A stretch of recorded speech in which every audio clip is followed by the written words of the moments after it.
existential issue for the company. That's pretty strong motivation. I looked in the mirror at myself beforehand, and I looked at myself afterwards.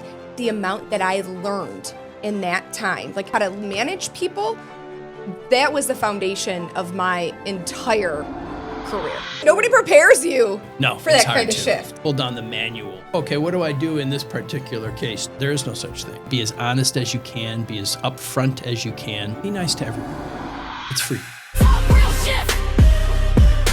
Backbone people, that's the gift. This is your seat, take your shift. Welcome back to Talk Real Shift. I'm your host, Devin Froschizer. On today's episode, I have the absolute pleasure of speaking with Terry Rhadigan. Terry spent more than 3.5 decades at the same Big Three OEM where he helped the company navigate through some of its most difficult communication times, including bankruptcy and more. So you're going to want to stay tuned as I talk real shift with Terry. Terry, we were both at the same Big Three OEM during what is a time of crisis that's well known in the industry, but serving very different roles. So I was a floor supervisor, straight out of college, know nothing, but I think I know everything. That's what we do in our young 20s, right? And I was at a facility in Belleville that was responsible for shipping a component that needed to be individually packaged as part of the crisis management. You were in a communications role. Correct. Yes, I was in a communications role, and I was not fresh out of college. I was already a grizzled veteran at that point with a lot of experience in crisis communications, and so I think that's why I was asked to take more of a lead role at that particular time, because we'd been through a few other things like, just a lot of crises happen in a big company like that. And it's inevitable. Exactly. So you're right. We were both working. We didn't know of each other at the time, but it's nice to connect with you now, and looking forward to the conversation. I appreciate that. So you go throughout your whole career predominantly at the same company. Correct. It's very different, and we're going to talk some real shift. It's very different than what my generation does.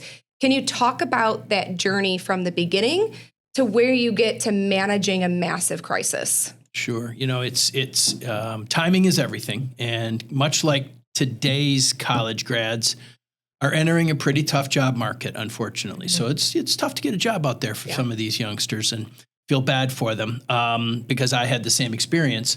So I was not able to go directly into communications, which is what I studied at Michigan State, and had to take a different route through customer service and being on an 800 number, getting fielding a lot of customer phone calls. Then after a year of that, kind of cutting my teeth right here in Troy, as a matter of fact, then moved out to the field organization where I was actually face to face across the desk from dealers, helping customers and learning the dealer business, both on the service side and on the sales side. So 6 years of that, eventually moved back. I was in St. Louis, Missouri at the time, and eventually moved back to Detroit, and, was still trying to figure out a way to get into communications. It took me a little bit longer, about 9 years total, but I kept my eyes on the prize of where I wanted to be in communications. And I will always, always be grateful for that first 9 years where I got to learn the different side of the business. I had to learn how cars operate if you're going to be a district service manager. Had to learn how dealers think. Had to learn, with customers, all kinds of, whether it's anger management, empathy, anything like that. Because you had some crazy stories from dealing with crazy stories. Because you were dealing with end consumers. Correct. And it was in the late 80s when maybe the quality of the Detroit 3 was not at the same level that it is today. So yes, it was a challenging job, but I look back for the rest of my 36-year career, the first 9 really were super valuable to me, and I think enabled me to be better at the communications role that I eventually took on. What gave you that break? How did you get into communications? I just kept being persistent, probably to an annoying perspective, and kept wandering into the communications area and making friends and making contacts. And applying for every job that they posted until finally I think I just beat them down. Said, okay, come on in, and started in internal communications. Okay. My second job was in safety and legal communications, and that was Interesting. right around 2000. And that's where I got some experience in the whole crisis mode. And Okay. then most of my career, though, was in product communications, which was great because that's launching new cars and trucks from concept to reality through the auto shows, Okay. through the media drives. Yep. You know, you got to get the media behind the wheel of the vehicle. You know, getting employees enthusiastic about the product. And at the time, we had 8 brands. Oh, 8. Yeah, so Okay. it was pretty tremendous. So it was a really, really terrific opportunity. And you know, I have nothing but fond memories of my 36-year run. That's amazing. You know, I feel the same way. That first time that I spent there, it made me the person that I am, right? Every job that you go through gives you an experience that sets you up for success. We're here to talk some real shift. Yeah, let's do that. Tell me, what's some real shift that you've learned, that you've dealt with in those times of crisis that can help other people better communicate? Because you mastered it, right? You did it professionally, and we all struggle in work environments and even personally. How do you communicate to get your point across and create a collaborative space at the same time? Yeah, it helps to just own it, own the issue, whatever it might be, large or small. You're obviously going to have your communications professional along with your legal advice. And, you know, there's a lot of people. You pull together the team and everybody knows what the end goal is. And and then it's just own up to it, be as honest as you can, be as upfront as you can, and tell people what you can tell them what you can as soon as you can, whether that's media, whether that's employees. That transparency really helps to mitigate the suspicion or any concerns that people might have. If you're being as upfront as you can with folks, they can't fault you for that. Right. And then they can't speculate, because that's what we do as humans, right? If we don't know the whole story, we make up our own version of that story, Exactly. right? We just start filling in the gaps. Have you had a moment where you've had to kind of course correct gap filling in storytelling?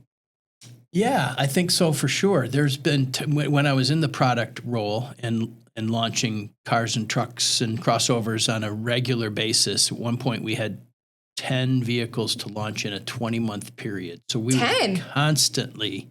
Every 2 months, you're just new. There's a new Another product, new right? one. And You don't these even were get to big. get down to the excitement of the first one. These were not like a new console either. This was an all new vehicle. And so it was Wow. crazy. And while we were in the midst of that, there were things going on the other side of the business, on the financial side. And so we were actually able to change the conversation. Okay. Say, I know I don't know what's happening over there. That's the finance communication team. Okay.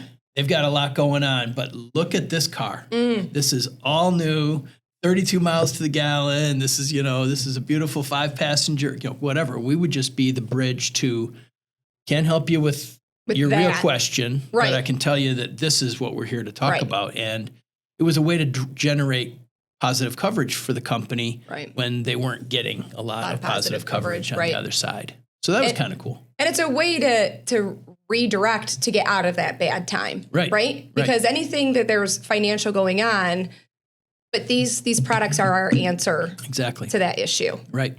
Interesting. Right. Have you used your skills in your personal life to help navigate different conversations?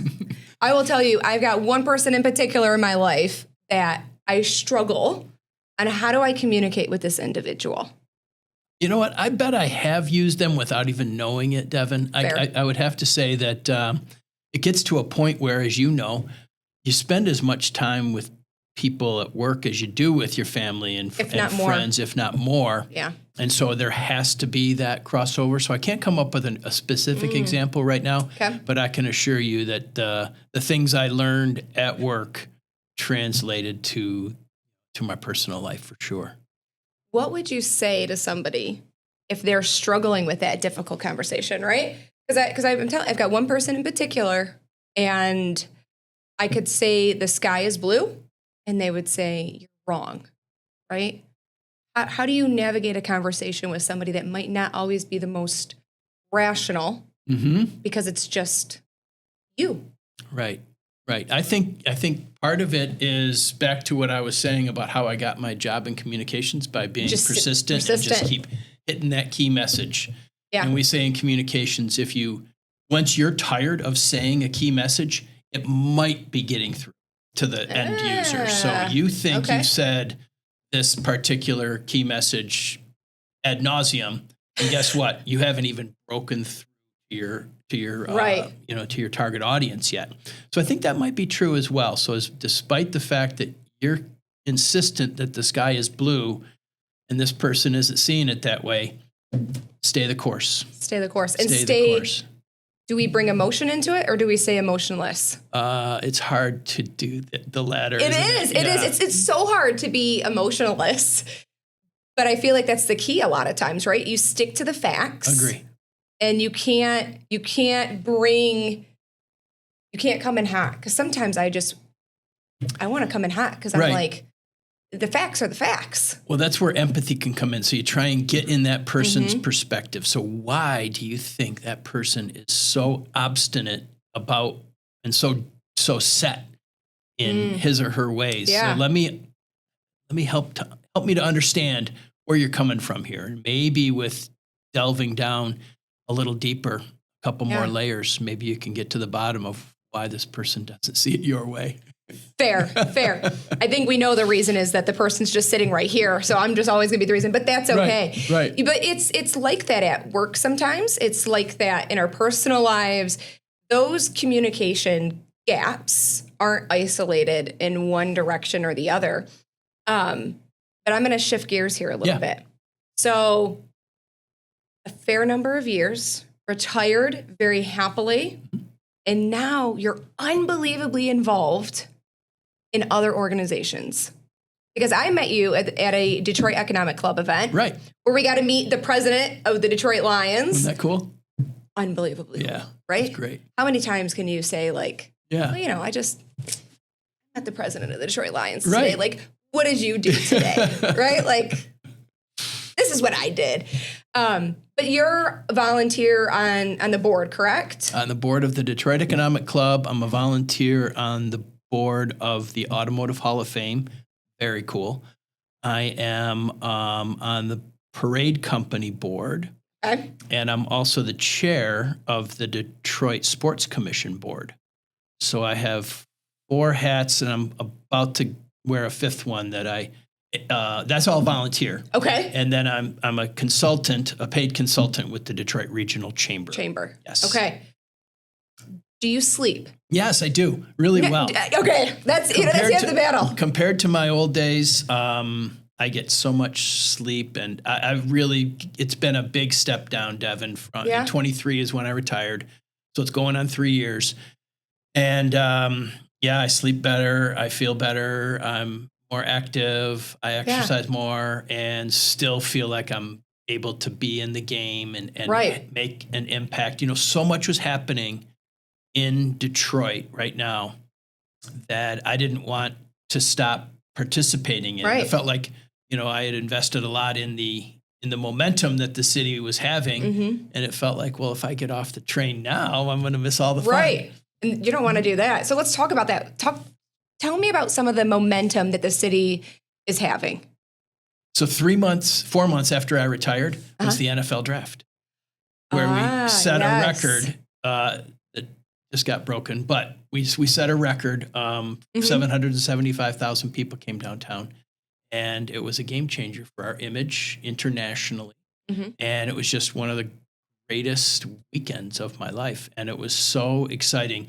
And that credibility that we got for that from that has made it easier for us as a sports commission to go to different sanctioning bodies, organizations, be it the NCAA or the NBA or you name the organization. We're trying to get them to bring their signature events to Detroit. We want to improve our image. Right. People think they know Detroit. They don't. You don't. I went to school, my undergrad, I went to Wayne State, and I stayed on campus. Nice. And I loved it. I loved it. But when I look at Detroit today and in 2026 versus 2009, 10, 11, 12, when I was, at university, it's not even the same. No. Right? I mean, there would be a group of us where we would walk down Woodward to go to Tigers games. And that was your path. And everybody that wasn't from Wayne State would be like, oh, aren't you afraid? Aren't you scared? And I'm like, no. Like, the city's coming to life. You're safe if you stay in Woodward. But now there's so much. It's grown unbelievably. A lot of that can be attributed, I think, to especially that stretch of Woodward. Yeah. Little Caesars Arena was a game changer, of course. Yeah. You got the Mike Ilitch School of Business right next door to that. That houses, there's different companies that are housed there. Google's inside of LCA. And just the queue line, I think, helped a lot because it's at each stop of the queue line, you see Michigan State making a big investment, or you see all these different companies. So from Grand Boulevard all the way downtown has been amazing. We need to do the same for Jefferson. A lot is happening on Michigan Avenue because if you think about it, there are like 4 main arteries out of the city, and Michigan Avenue with everything Ford is doing with the train station, and Corktown is just the hottest neighborhood. And so I feel really good about that artery. I feel great about the Woodward artery.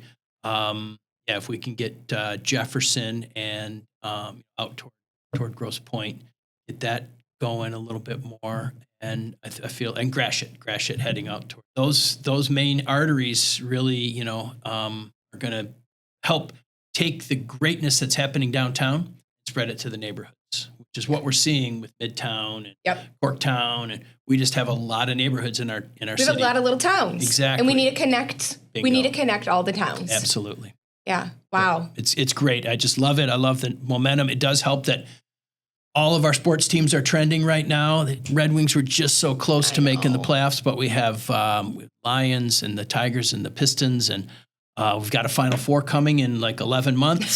So that's going to help. We're really focusing on women's sports now. We've got a Big Ten women's tournament coming in 28. We've got another regional final for the men in 28. And we're actively pitching the city to anyone who will listen, because we want people to come in to experience our great, our food is amazing now. The restaurants in our town, we've got way more hotels. Good example of how far we've come. And you just said it. You were in school in 2009 when Michigan State made the Final Four. Detroit hosted a Final Four in 2009. Okay, the financial crisis was happening all around us. Yes, it was not a pretty time in our industry or in our city. And but we still pulled it off. We had a great Final Four, and having MSU there helped. People that went to that Final Four, came into town and went to that Final Four in 2009, when they come back again in 2027, they're not going to recognize the place. No way. It is just, it's a metamorphosis. Yeah. And that'll be really exciting to see. And so, the sports commission is, it's even if it's not overtaxing for me because I'm a volunteer, but even if it was, I would gladly do it because it's just a very rewarding, very fun piece of business. And I was happy that they asked me to chair the committee, and that happened before I retired. Okay. But then after I retired, they said, "Hey, if you're willing to, can you stay on?" So that's been great.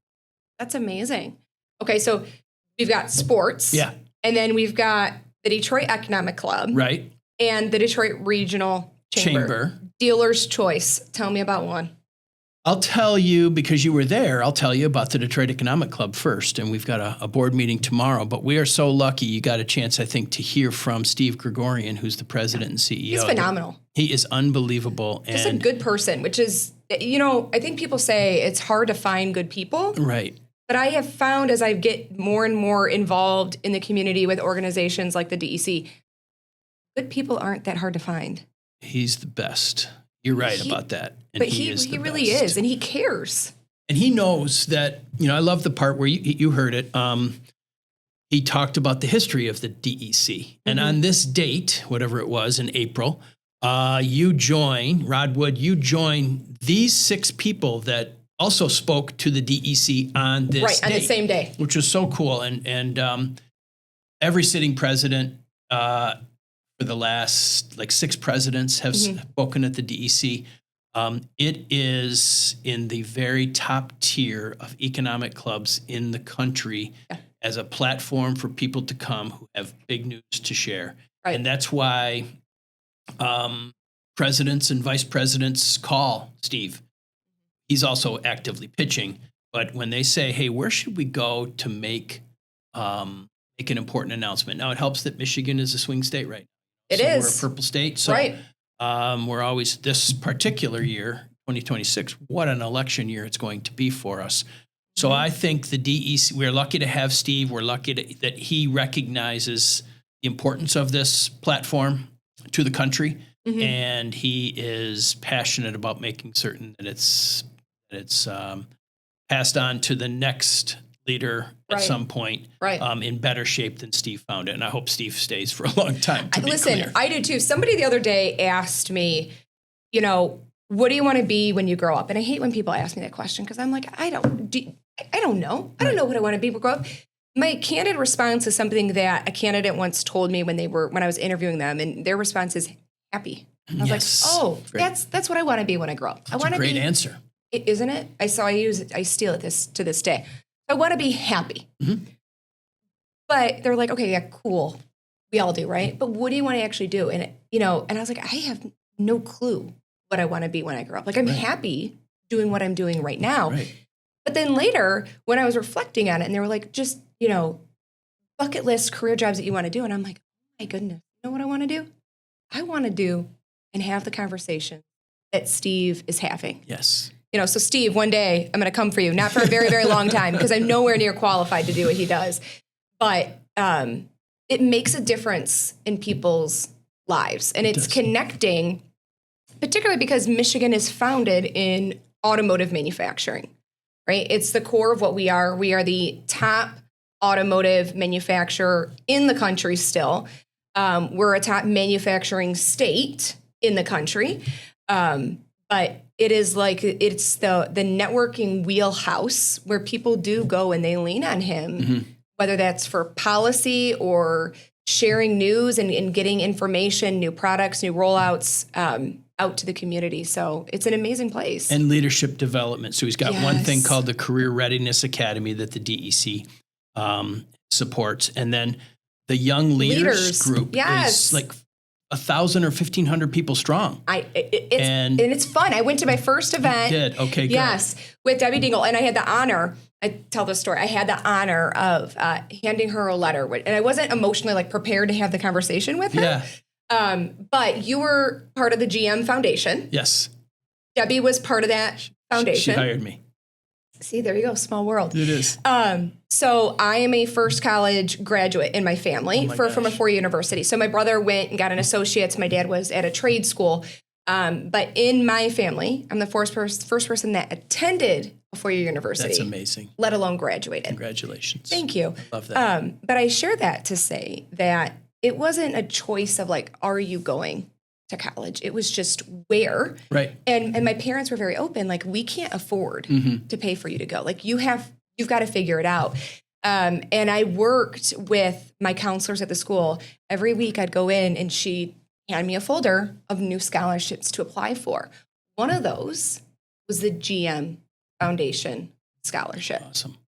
And I can remember, it's a sunny day and I'm standing outside the mailbox because I wouldn't even wait till I got in the house, right? You open up that mail because it's either an acceptance letter to a university Right. or it's a scholarship, and her name was on the bottom of it.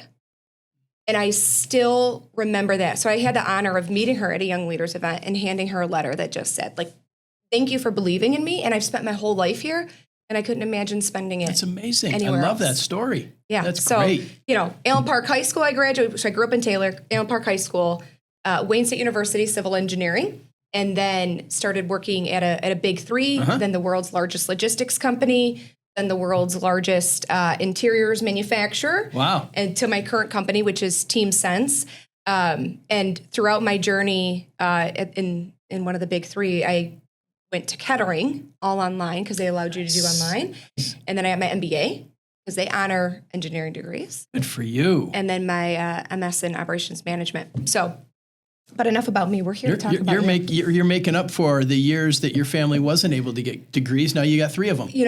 Yes. My mom would say, I scrub toilets for a living, so you don't have to. And it used to just irk me when she would say that. Yeah. And then when I had my daughter, I realized, like, oh, this is what she really means, right? Like, look, it sinks in. It has a different meaning. But, I've been very privileged to have wonderful parents that supported me throughout my career journeys and my life choices. But you made the best of it. We try, right? That's all we can do. The call-off process is broken. Say goodbye to inconsistent communication. Absenteeism, no call, no shows. Say hello to TeamSense, the only text-first and fully automated attendance reporting system. Reduce absenteeism by up to 40%. Employees simply text and select the reason for their absence. No app required. Supervisors are instantly notified so they can quickly adapt to fill shifts. Data syncs automatically to your records, making it easier for HR and ops teams to track trends and stay ahead of workforce planning. And when you need to get the word out, everyone will see it. Reach 100% of your employees for the first time ever. TeamSense also syncs automatically with your tech stack so that you can easily manage everything in one place. We're trusted by leading companies who have seen up to 50% reduction in no-call, no-shows. Discover how you can transform your absence reporting and employee communication today. TeamSense. Call-offs made simple. So you talked about Michigan being important for the automotive industry, really the epicenter. It is. But at the chamber, I have part of my role there is to help Mich Auto. So Mich Auto is a sub brand at the chamber, and it is really solely for promoting and retaining the automotive industry in Michigan. We are so lucky. The number of suppliers that are headquartered here, unbelievable. The number of OEM facilities that are here, be it the Detroit 3 plus Nissan and Toyota, you name it, they're all here.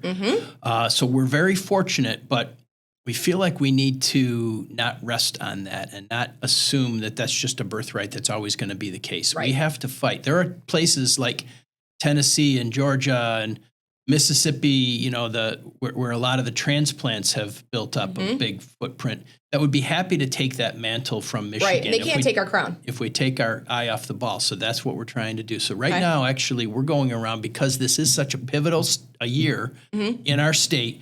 New governor, new lieutenant governor, new secretary of state, new attorney general. We already have a new mayor in Detroit, a new senator to replace Gary Peters. So there is a lot going on, and we have to make certain that people understand unequivocally the importance of our industry at a time when it's really at a crossroads, of course, with the EV.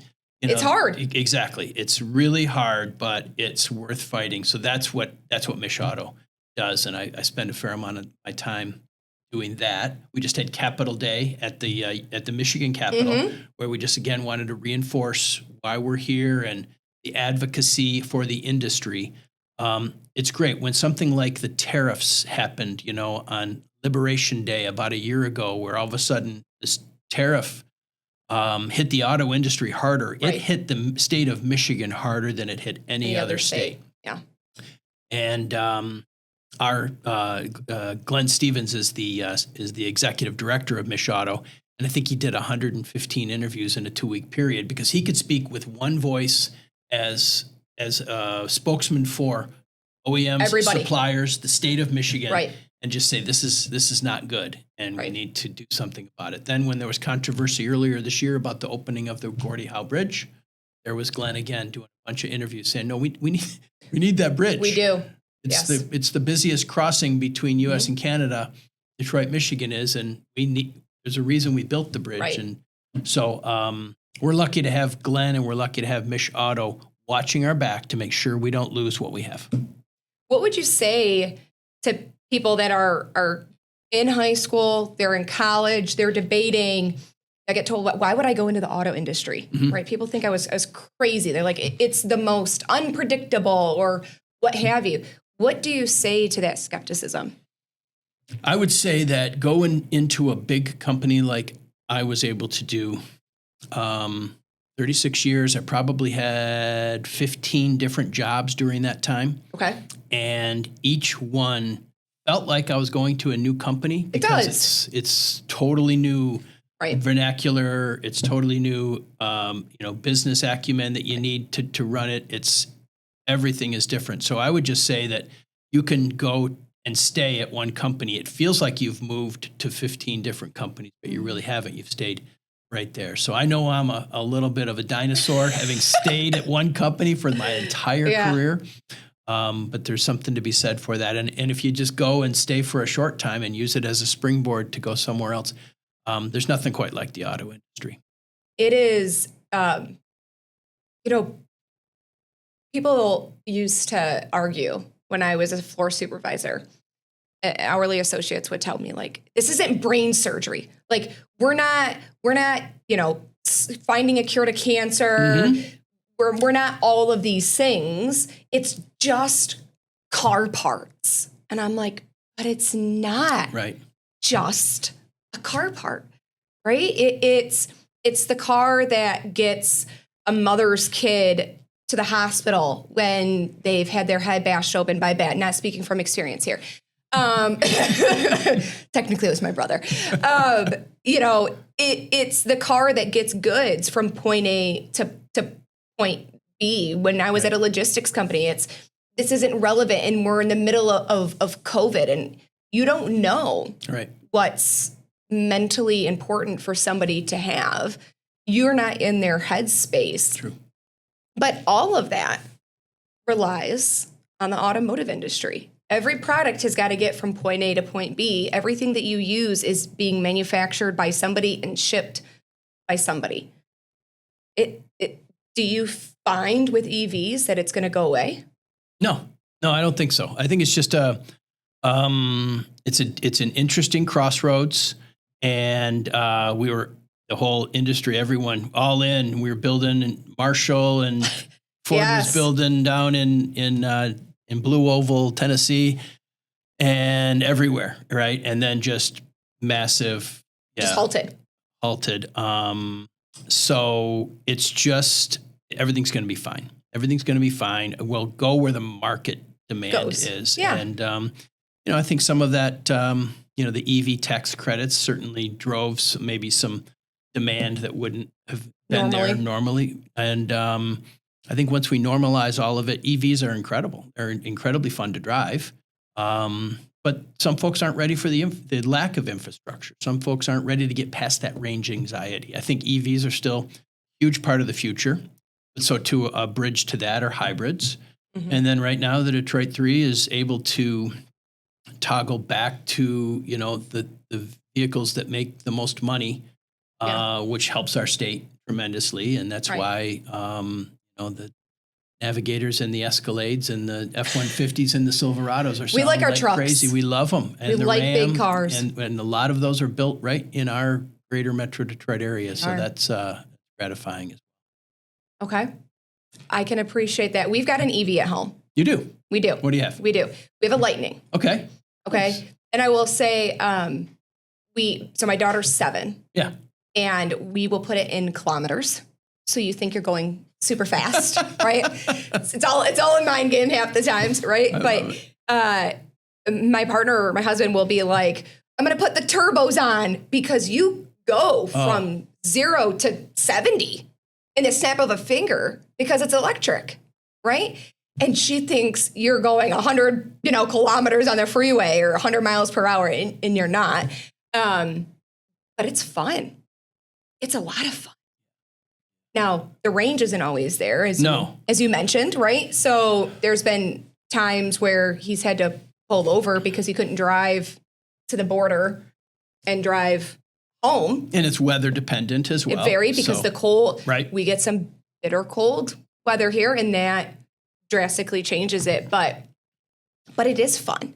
And it's fun to see it on the manufacturing floor, right? When we start talking about AGVs and autonomous tuggers moving stuff around. And I remember being at that same OEM in West Michigan. Mm-hmm. We were manufacturing axles, and people kind of had a panic that you're going to have autonomous forklifts and people's jobs are going to go away. And I didn't see that anybody's job went away. What we were able to do is we were able to put racks closer together because your turning radius is tighter, right? You're able to get more in there, but you redirected people's jobs to other things, right? Managing your inventory. So your counts were better. It was just, you just shifted the work. Given your organizations, are you seeing any kind of other manufacturing fears that aren't really validated? No, I don't see any fears. I'm so proud of this region, this industry, this state that can take, whatever's dealt them. Okay. Yeah. So first it was going to be, we got to go all EV. And then, and so that's what we did. Yep. Across the board, everyone was doing it. Ford did one way with the F-150 Lightning that you have. And that was more of a retrofit of the existing F-150. General Motors decided to bring the Silverado EV ground up, brand new. Took longer, different approaches, but in the end, both were commercially successful entries. And then the world changed with a new administration, and it changed a lot. Yes. And the way that these companies and all of the thousands of suppliers that support them were able to pivot. And now that plant that General Motors has in Orion Assembly, was going to be all electric vehicles. And nope. Now it's going to be Escalades, gas. I think it'd be Escalade. Yeah, exactly. Internal combustion, all. Okay. So that sounds easy. It's not. That's not easy. No. That's a lot of work to turn over. And there's so many smart people in our industry and in our state. So, brilliant is a better way to put it. Yeah. I got a chance to be at the table because wherever you're working, if you're working like to support manufacturing communications or supplier communications and purchasing and supply chain, the best leaders always invite their communications person to their staff meeting, and that almost always happens. That they do. You know what? Because I've experienced times in a previous life in procurement where that didn't always happen. And one of my good friends is actually in communications. Okay. And she would gripe so hard because she would be like, I can help you navigate the conversation. Exactly. Just let me know, because if I don't know, I can't help be your risk mitigation to the rest of the world. That's exactly right. So I apologize. Continue. Not at all. No, please. I was just going to say, too, that bring me in so I understand your business. And that's what I would encourage all of my team to do, is really hang on every word. Don't be on your phone. Don't be, distracted at all, because these are super smart people and they're going to throw a lot and you're not going to understand all of it. And there's acronyms and all that, take notes and go Google it later. But learn their business so you can be a better communications counselor to them when stuff hits the fan, the shift hits the fan. When shift hits the fan, because it does. It does. So whether it was, and to learn from great leaders like Gerald Johnson in manufacturing, or Steve Kiefer, who was running purchasing and supply chain, and different folks like that. It's just it's a gift, but then it pays dividends for the organization too when something happens, and the communications people can really serve as counselors. Right, because they are your public counselor. They're the lawyers to the public. Right. Interesting. And to the media too, all important. Yes, absolutely. That same individual actually gave me advice about the podcast, because they were like, hey, you can't just be throwing people's name out there, whether you have good intentions or bad intentions. It's like people will clip and slice and put things together to manipulate it, to tell their story. Mm-hmm. And I was like, only somebody that actually knows communications Right. Would be able to come up with that. Yes, and give me that feedback. Like, Devin, don't be dumb. Yeah. Pay attention to what you're doing. Where I went into it so innocently thinking, well, it's just my story, right? It's just my experience. I have freedom of speech. Yes. Right. But also, you want to make sure that people feel welcomed all the time. So it's definitely changed my mindset in that regard. Okay, so we've mentioned shift hits the fan. Yes. Tell me a time when shift has hit the fan and it's going everywhere. Or do you have an umbrella? Are you prepared? Are you unprepared? Tell me about a time, some real shift. Well, I would say that, you previously mentioned a particular crisis that we both worked on. We didn't know we were working on it together. It takes a team. It does. That was as significant a crisis as there could ever be, because the scope of it, it was an existential issue for the company. And so it's all that anyone really worked on for a period of time. In hindsight, I mean, at the time it felt like it was eternal. But in hindsight, it was a relatively short period of time. And, just if you put all your focus on mitigating, all your focus on what are we going to say, to whom, how, when, and to get the entire organization rallying around something. I think it invigorated people because they saw how severe it was, how significant it was. And I don't know if they questioned the existence going forward of the company like I did, but I mean, that's pretty strong motivation to say, holy cow, we gotta just drop everything. And, there were incredible late nights, weekends, you name it, but it was all worth it. How long were you in that crisis mode? So before you answer that, I'm going to share the crisis that what I was experiencing on the warehousing side. Yeah. We got an exemption from the union to actually mandatory all Saturdays for an extended period of time. And my hourly team was working 12 hours, Monday through Friday. We offered up to 12 on Saturday. And then we were optional 10 hours on Sunday. I think in 7 months, including holidays, I had 5 days off. I like the amount that I aged, where I looked in the mirror at myself beforehand, and I looked at myself afterwards. But the amount that I learned in that time, like how to actually rally a team, like you said, how to manage people, that was the foundation of my entire career. I wouldn't give up that year, 2 years as a supervisor for anything. And at one point, one of my counterpart had to go out for medical. Another counterpart was separated with for making some ethical choices. Okay. And then same happened to my manager. So, I'm 22, 23 years old, and I am the highest ranking individual running a group of upwards of like 60 people. And then having the negative side of that, of these were predominantly temps that were mass hired on, knew what they were brought on for.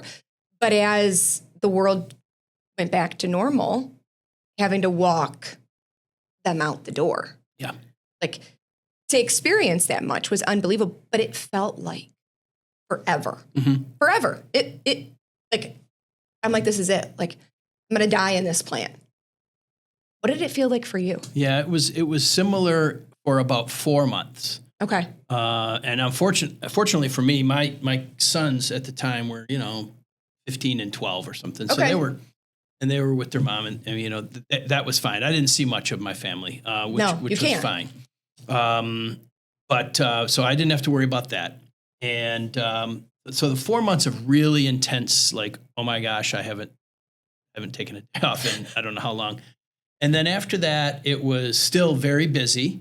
Yep. Probably for the rest of that calendar year. So let's say maybe 10 months total before we get back to normal and just like, okay, now that's largely behind us and let's go and let's get back to launching cars, trucks, and crossovers.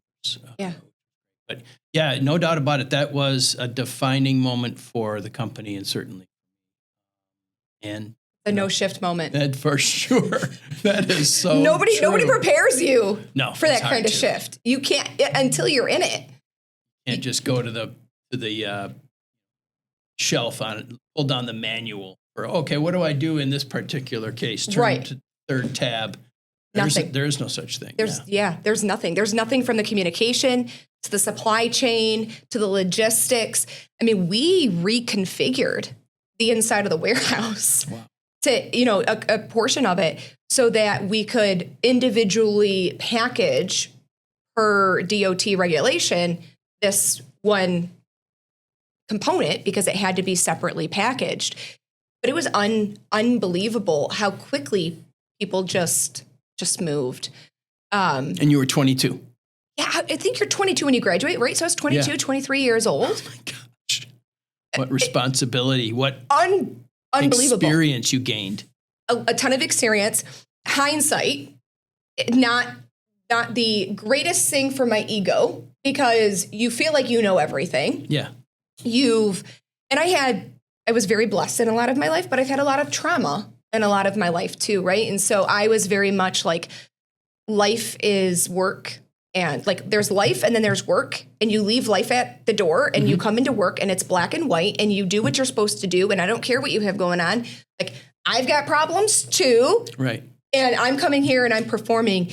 And it made me a very cold leader. And it wasn't until years later when, I supported my dad through pancreatic cancer and then his passing and I had my daughter that I really actually became a better leader. But it was almost like that crisis gave me a complex where I was like, I can do this. Yeah. Like I've been through this, right? Like you don't know what it's like to work long days. Go 7 months with 5 days. Right. But that's some of my fun But you shift. learned from it and you applied it. It did. And it sounds like both to your professional and personal life.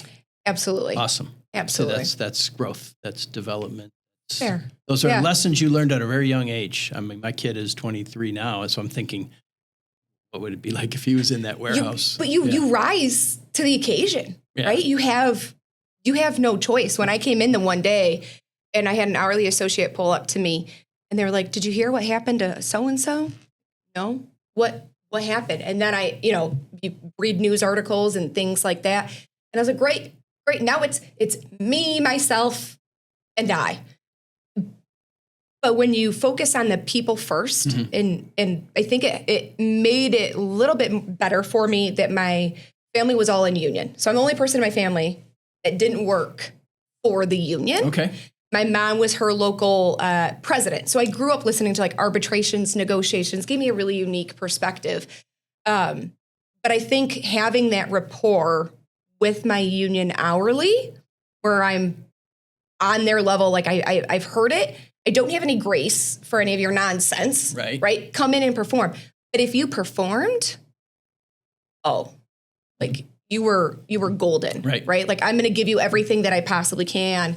But during that same time, I'm going to share a little story. During that same time, this was one of the most, I think, pivotal moments in my career. I had an hourly associate that would do shipments very weird. She called it merging.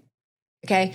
And she goes, if you're a dealer and you're getting multiple shipments or you do different orders and we pull the orders on the same day, instead of shipping them in 2 different boxes, she would merge them and ship them in one order. So it saves on shipping costs. It saves on material handling costs, not only to the company, but to the end consumer, right? Because they don't want in their parts room a whole bunch of boxes, right? They don't have that kind of real estate. True.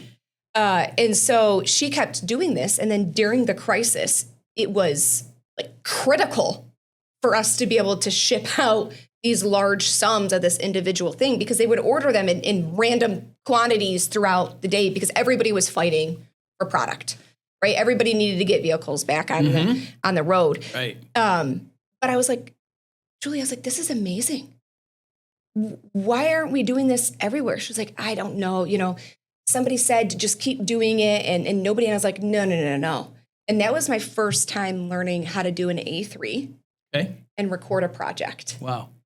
And when I did that, she ended up getting a very large suggestion payout. Nice. Because I was like, I'm gonna data track this for you. I'm gonna do this for you. I'm not gonna get anything from this, but I need you to do this. But doing that with her, she got the rest of my team to believe and to push and to keep fighting. But I think if I wouldn't have believed in her and I wouldn't have given her the time of day for that project, the rest of my team would have been like, this crazy lady has like no emotions, even though I did, but they were like, she's got no emotions.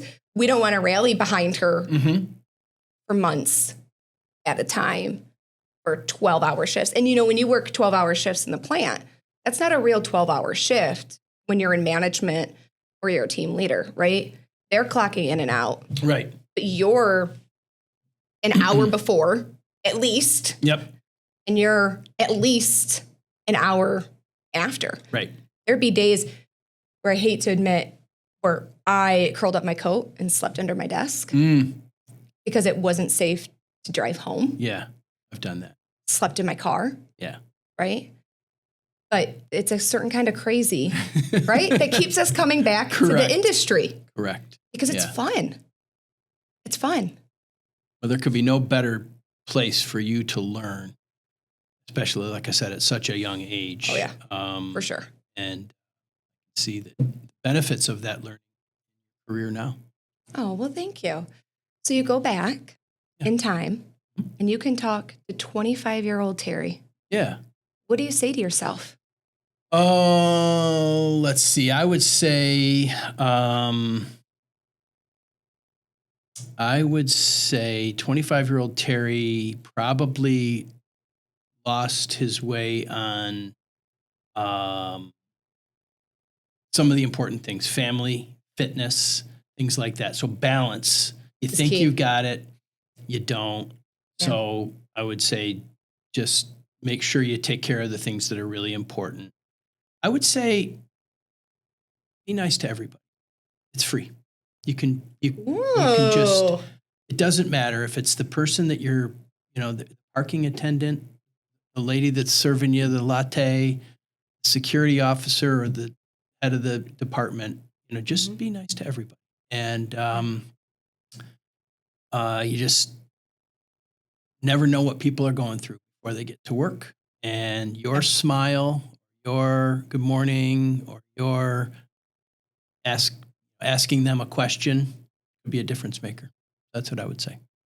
I like that. It shared with you my mom's saying, like, I clean toilets for a living, so you don't have to. Mm-hmm. One of the things my mom once said to me about, walking around with a smile on your face, not my typical like RBF that I just resort to that. It's my thinking face, right? And she would say, Devin, like, everybody serves a purpose. She goes, and she would resort to like even the janitor or the custodian. Like, they're important. Smile to them, be nice to them, because you don't know when you're going to be in the bathroom and run out of toilet paper. I'd be like, all right, you've got me. Very practical advice, right? Because that's so true. Shift happens. Exactly. And you're going to want that person on your team. Yep. Terry, is there anything that you want to share with our viewers, either to promote or advice to help guide them one way or another?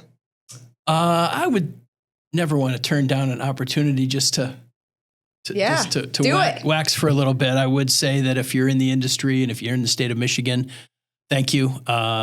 Doing great work, and know that there are a bunch of people who appreciate what you do, value what you do, and are fighting to keep Michigan at the epicenter of the global automotive industry. And that's with my Mich Auto hat on. And just if you're out there and you haven't been to downtown Detroit in a while, and you still think of some of the, preconceptions that used to exist, or if you see some of the, media coverage, give it a try. Come down. You will not believe the number of high quality, amazing restaurants. It's safe. There's amazing sports. There's amazing arts and hotels. And there's a vibe downtown Detroit that we have been striving for decades. And we've got it now, and we're going to continue to build it. Thanks to Dan Gilbert and his team for doing what they're doing. And I just have a high degree of optimism that Detroit will continue to be one of the great cities in the world, and it's only going to get better. Yeah. Okay, I got to ask, are you going to the Grand Prix coming up? Yes, I go every year. Do you? Yes, absolutely. I'm looking forward to that. I went one time. Yeah. When I was, I did a small stint in procurement for like 3 months before my previous tenure in procurement, but very early on at my big OEM, and I got to help purchase some performance parts. Okay. And so there was a select number of us on the procurement team for after sales that were able to go to the Grand Prix, and you got to go behind the scenes and meet the drivers, and you feel the power. And we always had cars, in the house when I grew up. When my parents got married, they didn't do a honeymoon. Okay. Say my dad adopted my brother and I. So they got married when we were a little bit older. Yeah. And they didn't do a honeymoon. They restored a 67 Chevelle together. So I learned how to weld in the garage. I learned how to tinker in the garage, right? I love that. But when you get in that car and you start the engine and it rumbles and you feel the curve of a racing seat just envelop you. Yeah, yes. It does. We've got a dark horse at home now, and I just love it. It goes a little bit against my roots of what I typically would choose. Right. But I've got to say it's gorgeous. And when you start it and you hear that rumble and you hear it coming down the street, the Chevrolet Grand Prix with under the leadership of Roger Penske and Mark Royce at GM and Bud Denker at Penske, Michael Montry, those guys. This is a world-class race, and we are so fortunate to have it in our city. And of course, it was at Belle Isle. Now it's in the streets again, just like it used to be back in the day. So that is one of the signature events every year. So when I'm asking people to come down to Detroit, maybe you come down on that particular day. More than half of the attendees pay nothing because it's, the lower end of Woodward is all blocked off, and you can watch the cars go by at like 180 miles an hour on Jefferson Avenue. Unbelievable. Yeah. And when they take some of those pin turns, right? And they're going from like 180 and they drop down. I mean, they still take it at like 100 miles per hour around that turn, but you see them and they just right around it's invigorating. You got to love a hairpin turn. Exactly. And the other great event we have every year is the Rocket Classic Golf Tournament, which is at the Detroit Golf Club. And that's at the end of July. So, beginning of June, come to see the Grand Prix. End of July, go to the Rocket Classic Golf Tournament, which later in the calendar year this year than in the past. And we're going to have some world-class PGA professionals there that'll be fighting for the FedEx Cup. So we're going to have probably the best Rocket Classic we've ever had. Interesting. Yeah, lots going on this summer. Yeah, it sounds like it. Anything else you want to share? No, I think that's it, Devin. Really enjoyed it. Thanks for having me. Thank you for coming on. It's been a pleasure. My pleasure. All right. Thank you. Thank you. Today's episode is proudly sponsored by TeamSense.